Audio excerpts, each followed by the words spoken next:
योजनेचे पैसे होणार जमा। नमस्कार, मी दीपक, आपण पाहताय किसान मराठी न्यूज यूट्यूब चॅनल। शेतकरी बांधवांनो, अक्षरशः 3 योजनेचे पैसे तुमच्या खात्यावरती वितरित केले जाणार आहेत। तिसरी योजना तर अशी आहे की तुम्हाला आनंदाचा धक्का बसल्याशिवाय राहणार नाही। शेतकरी बांधवांनो, यामध्ये आहे पीक विमा, नमो शेतकरी योजनेचा 9वा हप्ता आणि त्याचबरोबर कर्जमाफी।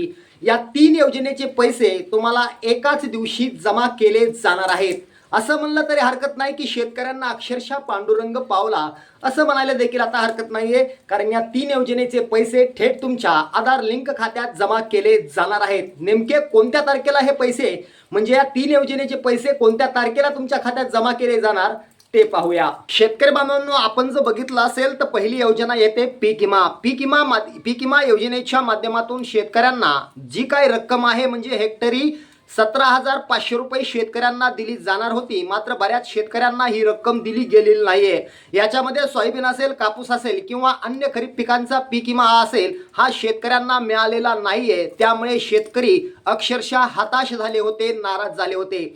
मात्र राज्य सरकारने पावसाळी अधिवेशनामध्ये पीक विमा 2025 हा वितरित करण्याचे आदेश पीक विमा कंपन्यांना दिलेले असून शेतकऱ्यांच्या खात्यावरती पीक विमा जमा केला जाणार आहे। आता कोणत्या तारखेला हा पीक विमा जमा केला जाणार आहे ती तारीख मी व्हिडिओच्या शेवटी सांगणार आहे, त्यामुळे व्हिडिओ शेवटपर्यंत पहा।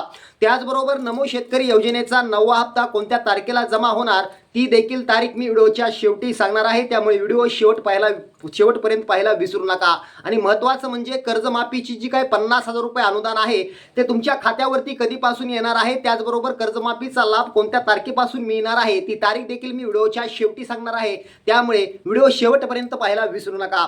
बघा शेतकरी बांधवांनो, पीक विमा 2025 हा खरीपामधील सर्व पिकांचा पीक विमा अखेर केंद्र सरकारने मंजूर केलेला होता। याचबरोबर आपण जर बघितलं असेल, बीड, लातूर आणि धाराशिव या जिल्ह्यांना या पीक विमा योजनेतून वगळण्यात आल्याचं या ठिकाणी सांगण्यात आलेलं होतं। मात्र केंद्र सरकारला राज्य सरकारनं एक पत्र पाठवलं की बीड, लातूर आणि धाराशिव त्याचबरोबर यवतमाळ जिल्ह्यातील काही शेतकरी राहिले होते, त्यांना देखील हा पीक विमा वितरित करावा अशी मागणी या ठिकाणी राज्य सरकारनं केंद्र सरकारकडे केलेली होती आणि केंद्र सरकारने याला मंजुरी दिलेली आहे। आणि अक्षरशः शेतकऱ्यांच्या खात्यावरती आता सोयाबीन, कापूस आणि इतर जी काही खरीप पिके आहेत त्यांचा पिकांचा पीक विमा अखेर शेतकऱ्यांच्या खात्यावरती येणाऱ्या 28 जुलै 2026 रोजी शेतकऱ्यांच्या खात्यावरती वितरित केला जाणार आहे।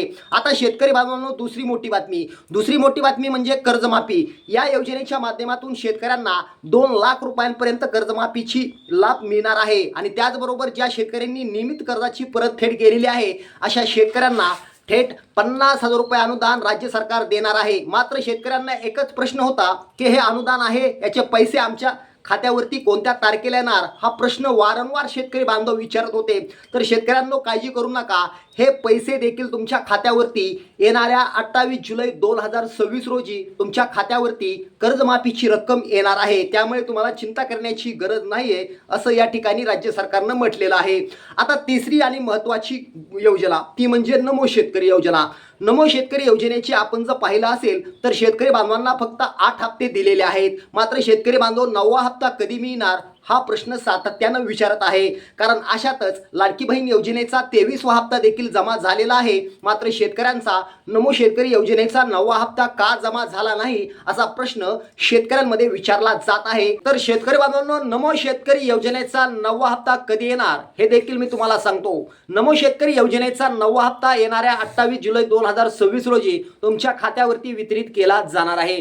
शेतकरी बांधवांनो, पीक विमा 2025 खरीप, कर्जमाफी 2026 आणि त्याचबरोबर नमो शेतकरी योजनेचा 9वा हप्ता थेट तुमच्या खात्यावरती येणाऱ्या 28 जुलै 2026 रोजी वितरित केला जाणार आहे। म्हणजेच या 3 योजनेचे पैसे तुमच्या खात्यावरती 28 जुलै 2026 ला वितरित होणार आहेत।